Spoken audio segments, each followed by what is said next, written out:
السلام علیکم بینندگان گرامی محترم مخلصان برنامه شام سمرقند. ما خیلی هم خرسندیم که در یکی از روزهای فصل زمستان باز توسط آینه نیلگون همراه شمایان دیدار بینی میکنیم. السلام علیکم عزیزان مهربانان. البته روزها پس سر میشوند، ماهها میگذرند، هفته ها میگذرند، فصل ها دیگر میشوند، ولی برنامه شام سمرقند دیگر نشده همیشه حرکت میکند که کیفیت شمایان را در این روزهای سرد زمستان بالا کرده همراه شمایان باشد. اینک مرحمت تماشا کنید. باز برنامه این شبای خود را با یک ترانه دلانگیز شروع می‌نماییم. مرحمت.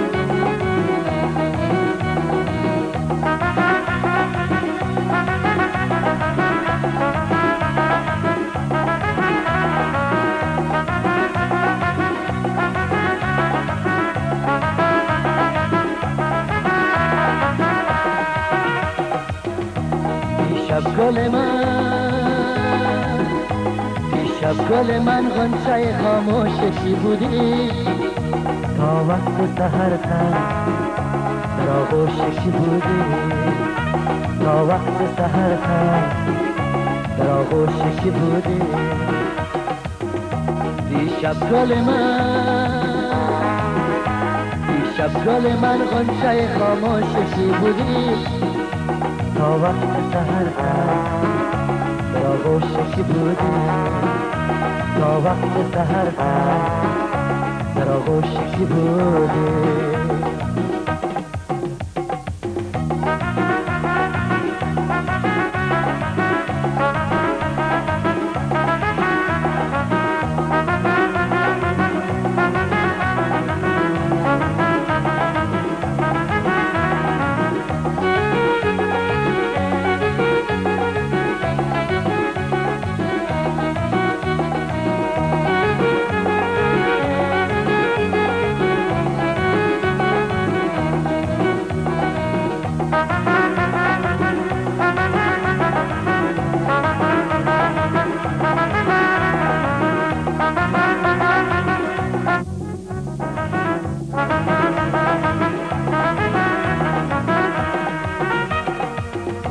من با خبر شیون و غوغای تو بودم، غوغای تو بودم، غوغای تو بودم.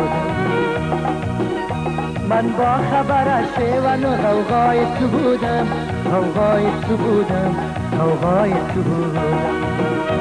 ای دل تو بیاد، ای دل تو بیاد لب خاموشی بودی، تا وقت سحر در آغوشی بودی، تا وقت سحر در آغوشی بودی. دیشب گل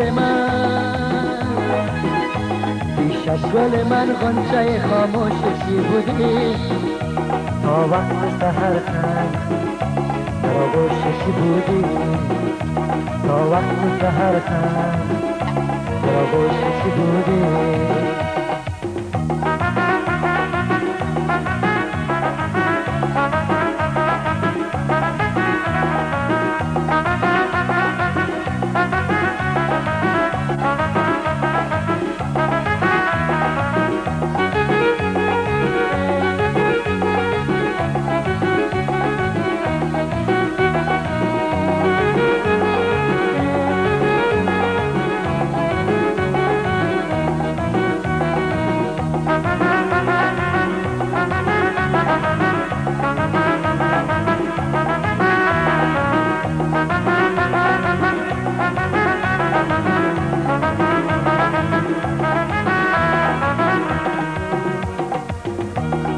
از من غم دیده کنار کی نشستی، کنار کی نشستی، کنار کی نشستی.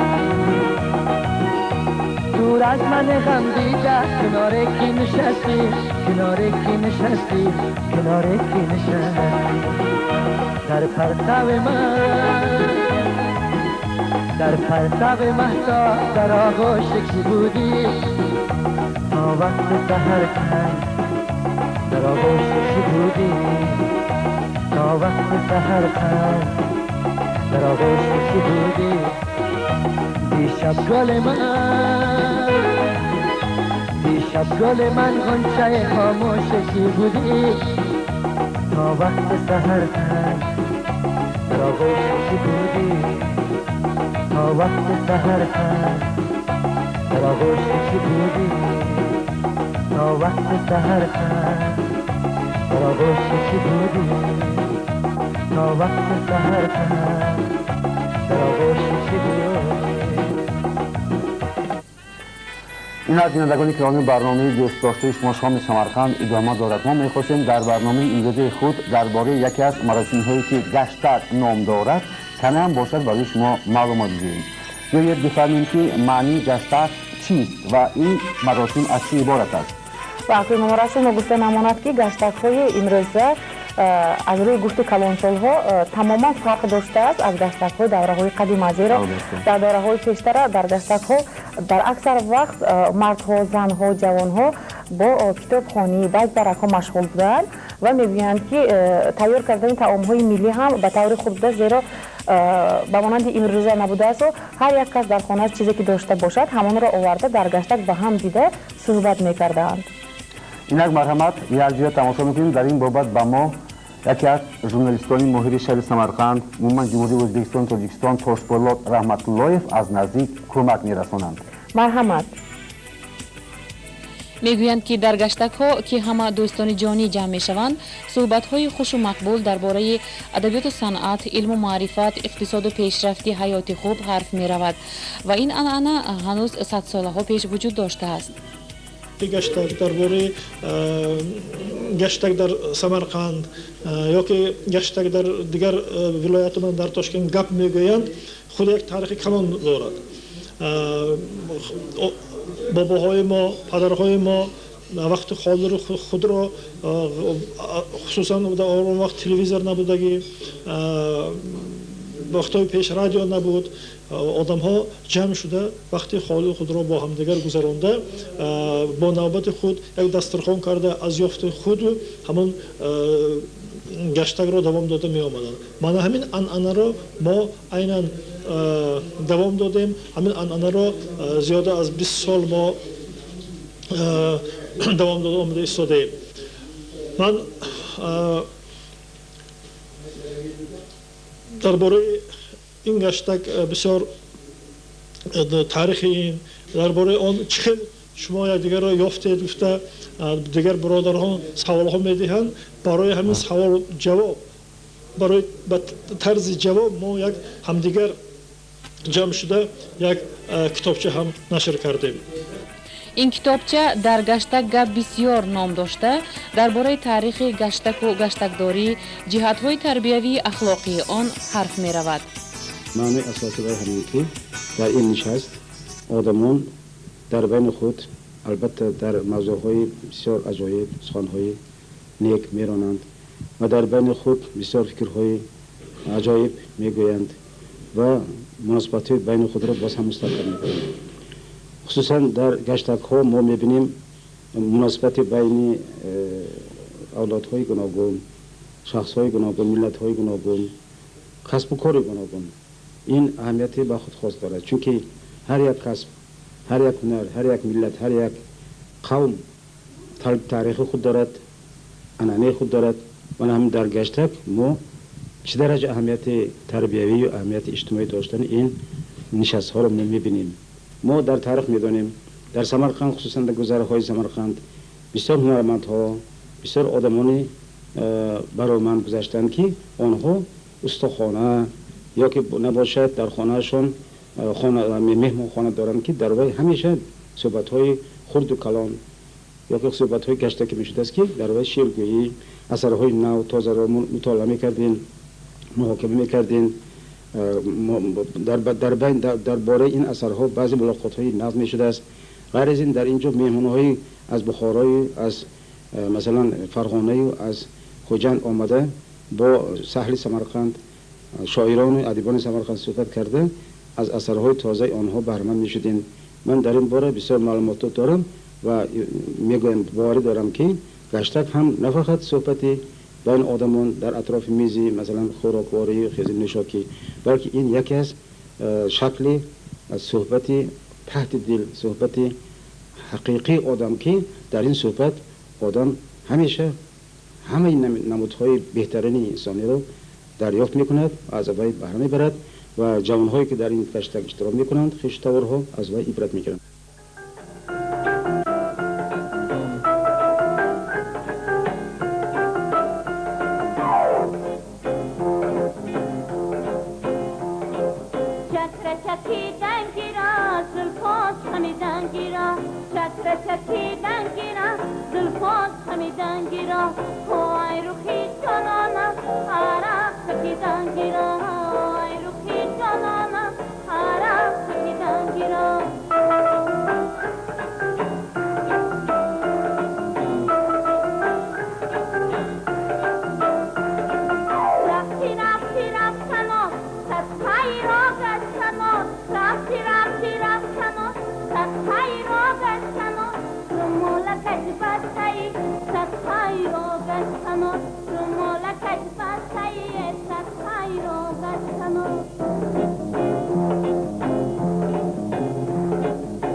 тамошобинони азиз ва нуктасанҷ барномаҳои мо давом дорад.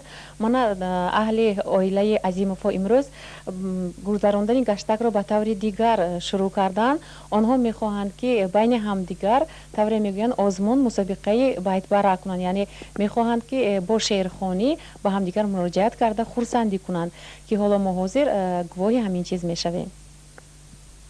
гаштак яке аз расму оинҳои қадимтарини халқи мо ба шумор меравад ва асрҳо аст ки ин анъана дар байни мардуми мо идома ёфта истодааст.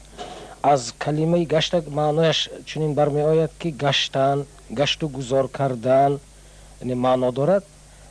аҷдодони мо хусусан дар фасли зимистон, шабҳои дурударози зимистон ҳамин хеле як давраҳоро ташкил карда, нишастҳо ташкил карда барои баровардани ғубори дил, барои мустаҳкам кардани меҳру оқибат, хешу таборӣ ҳамин як давраҳо ташкил карда мегузаштанд. ва дар он нишастҳо бештар китобхонӣ, чуноне ки дар манбаъҳо ба мо омада расидааст, хусусан китобҳои машҳури дар байни халқ машҳури Самаки айёр, ҳазору як шаб, шоҳнома, қиссаҳои хеле дилангези дар он ҷо хонда мешуд ва афсонаҳо гуфта мешуд.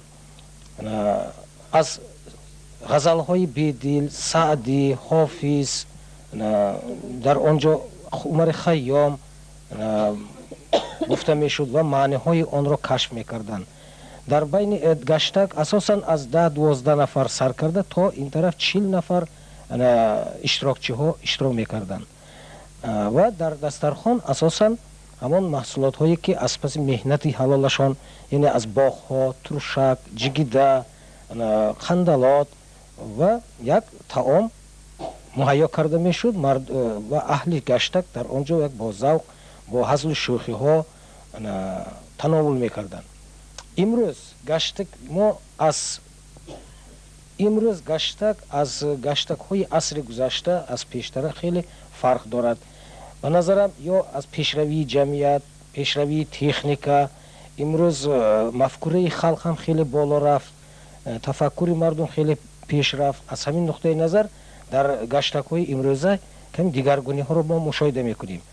خصوصا چی؟ مثلا رادیو، تلویزیون، میکروفون، من این چیزها امروز یک عادتی مقرری شده مانده است. لیکن در دوره های پیش رادیو نبود، تکنیک که نبود، مردم اساسا با کتاب ها رجوع داشتن و در همونجا قصه خوانی ها، شعر خوانی ها با وجود می آمد. خب نمیشد که همین عنعنه رو امروز دوام دهند فکر شما؟ با فکر من این عنعنه رو باز زنده کردن ممکن است، چون که احتیاج مردم به معنویت امروز باز هم بلندتر است. امروز ما از کتاب خیلی دور رفتیم. کم عائله ها رو ما میبینیم که در آن عائله کتاب خوانی می شود یا اینکه فرزندهای ما نهایت کم کتاب میخوانند. به نظرم خیلی مهم بود، خیلی خوب میشد که همین عنعنه زنده کرده شود و هر سری چنگ همون کتاب های قدیمی عزیزی ما را در اینجا یک مطالعه کرده از همون مضمون های عالی جناب آن را به فرزندها رسانیم. خصوصا من خمسه حضرت علی شیر نوایی که امسال 600 سالگیش رو ما پیشواز میگیریم، یا اینکه زیبونی نامه فردوسی را امسال ما خیلی برای خلق فهما ساده است. من همین چیزها رو ما باید به خلق رساندنمان لازم و این رو ما در تشویقات های خود در محله ها هم گفته ایستادیم. آنقدر در دل پسندی، دل پسند دستی وطن، در سری تصویر حسنت کس نمی یابد سخن. من دوامش رو میگویم به حرف نه. نسیمی فارم و بوی گل آمد، لباسی سبز را صحرا به بر کرد. ده دل مقامی گوی جانان است و من اینجا غریب، چون کند بیچاره ای مسکین تن و تنها غریب. به حرف ب کی میگوید؟ مرحمت. به هر کاری که همت بسته گردد، اگر خاری بود گل دسته گردد. به حرف د مرحمت. دل جدا شد زی من و من شدم از یار جدا. من به حرف آ گویم. آن روز که تو 7 ساله بودی، چون گل به چمن حواله بودی، اکنون که به 14 رسیدی، چون سور به اوج سر کشیدی. من به حرف ای میگویم. علمت به عمل چو یار گردد، قدری تو یکی به 1000 گردد. به حرف د مرحمت. من به حرف د گویم. دانش طلب و بزرگی آموز، تا به نگرد روزت از روز. من به حرف ز میگویم. زندگی آسوده گشت آباد شد، عمر شیرین گشت دلها شاد شد. من دی بگم درخت دوستی بنشان که کام دل ببار آرد، نهال دشمنی برکن که رنج بیشمار آرد. مرحمت. من به حرف دی گویم. دختری شاهم ولیکن رو به فقر آورده ام، زیب و زینت بس همینم، نام من زیبونی ساست. مرحمت. می با نامت می مرحبا. تا توانی دوستان را گم مکن، دوستانی مهربان را گم مکن. بینندگان محترم، ما هم با شعرخوانی و بیتبرک اهل عائله خانواده عظیم فا همراه شده میگوییم که در همین جا ما به دنیا آمدیم، در همین جا چشم بینا آمدیم، در همین جا یافتیم اوج و کمال، در همین جا زندگی بی زوال، در همین جا شد صدای ما بلند، در همین جا دوست را گشتیم پسند. بله بسیار خوب میشد اگر هر یک گشتکایی که در سمرقند عزیزی ما، در سمرقند همیشه جوان و کهنی ما میگذرد با چنین طرز گذرد، زیرا این هم یک جهت تربیوی اخلاقی دارد و بچه ها، جوان ها و عموما همه ما را برای درست حیات هدایت میکند. با ما باشد عزیزان، برنامه های ما دوام دارند.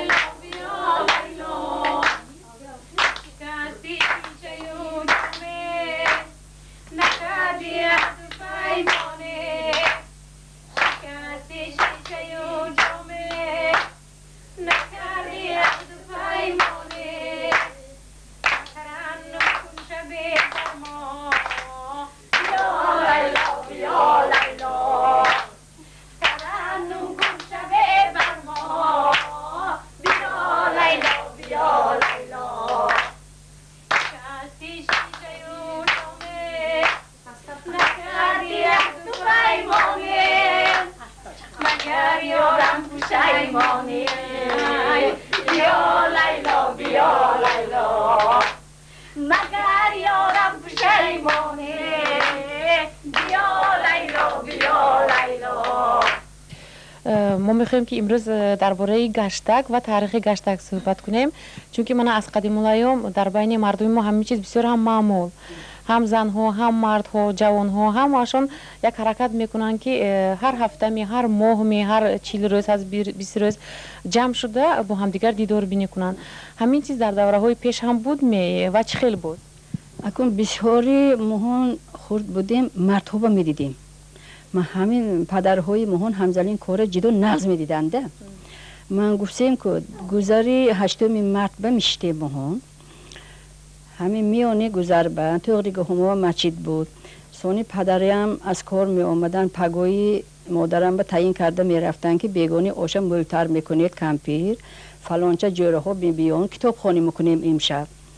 سونی از کار می آمدن هم تو موزیشون می کشتن و یک تکک دودر داشتم من اکیم ترسون قل بود نامشون. ترسون گفته جغ می زدن لب بای گفته اکیکم می آمدن. سونی می گفتن که تو میری احمد جانی پاچش پرکیه جغ میزنی. پایانتری گذر به احمد جان گفته که دادری دادین بودن امکم امکت جغ میزنی. عبدالحمید امکت جغ میزنی کتابشون گفته بیان. کورغنی امکم میگویی کتابشون گفته بیان. همین 5-6 تا جوره هاشون جغ میزنوندن.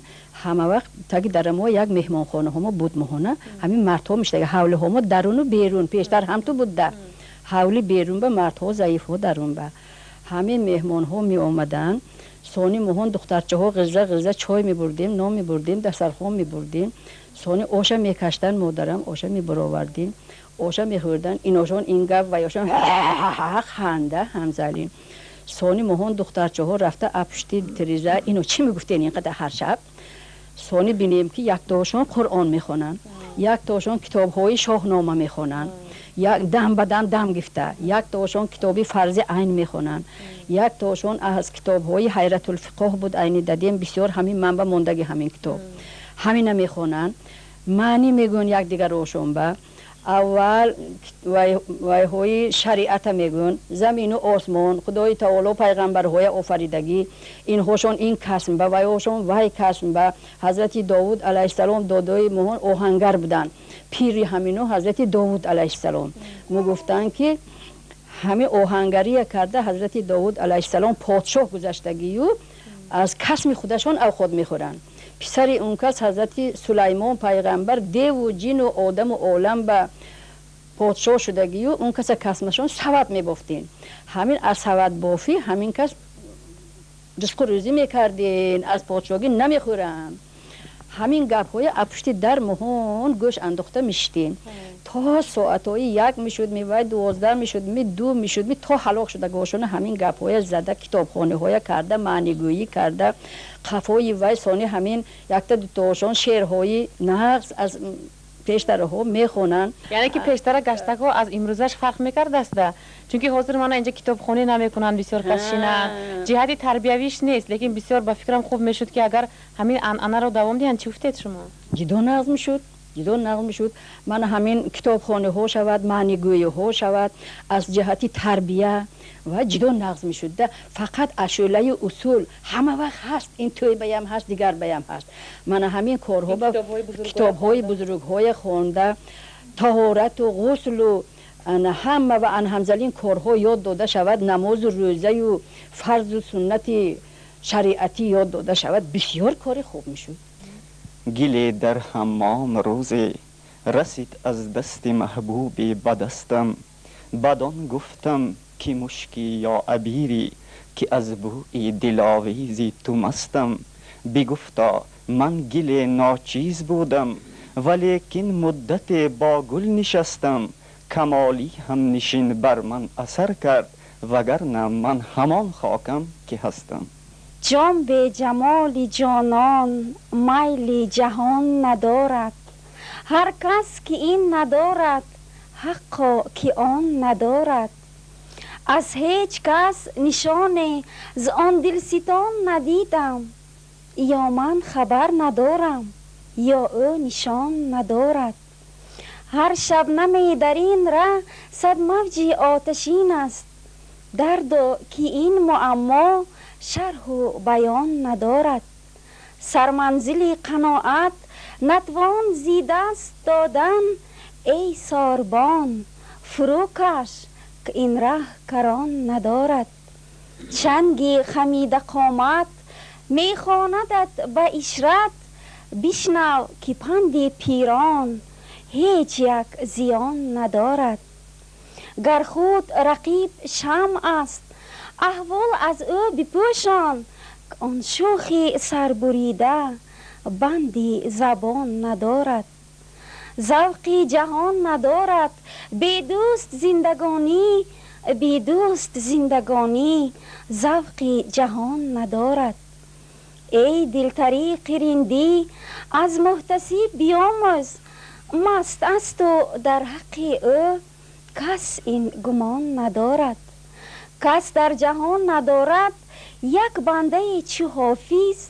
زیرا که چون تو شاه کس در جهان ندارد. هلاله شعر با نام نیکت آمیزگار دارم.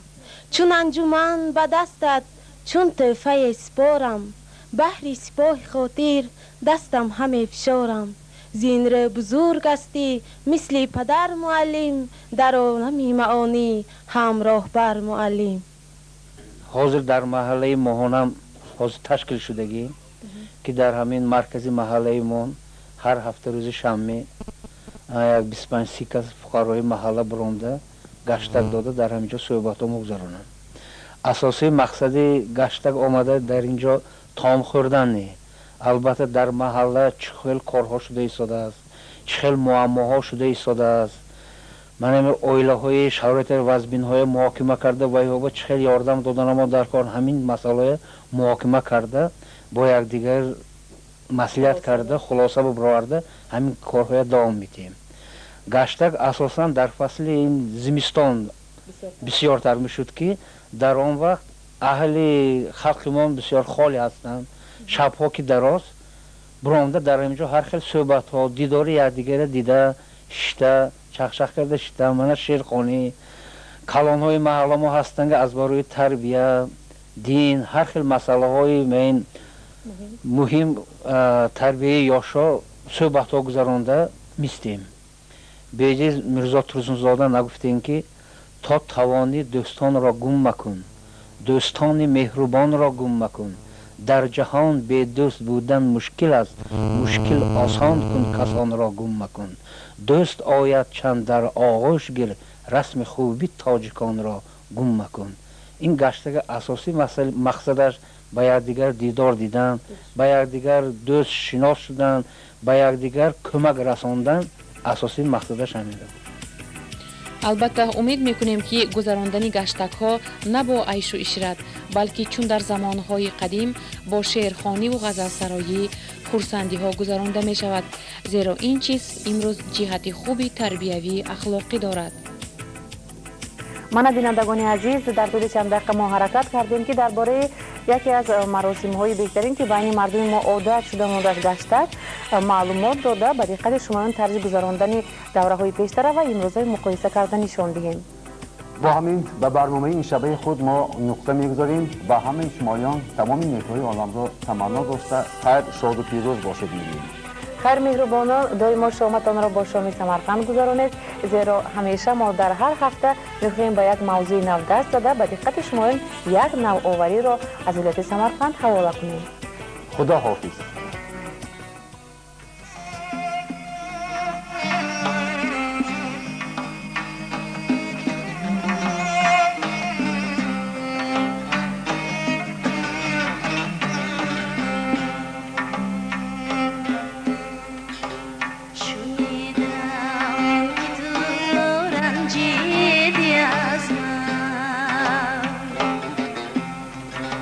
شویدم این که تو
خودت تا